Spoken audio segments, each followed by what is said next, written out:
Hello guys, in this video I am going to show you how to set safety warnings for danger zones in the TomTom Go application. But first I just want to mention, don't forget to subscribe to my channel, because at 10,000 subscribers I am going to show you my whole YouTube revenue statistics and growth strategy, as well as how to make money online. Let's jump into it.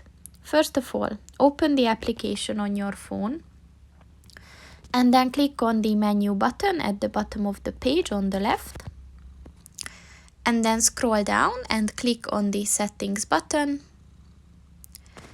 and then click on the sounds and warnings button.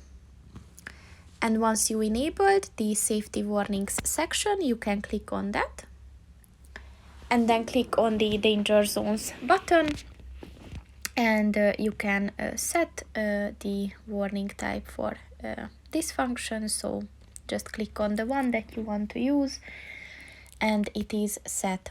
So that's pretty much it for this video, guys. See you in the next one. Goodbye.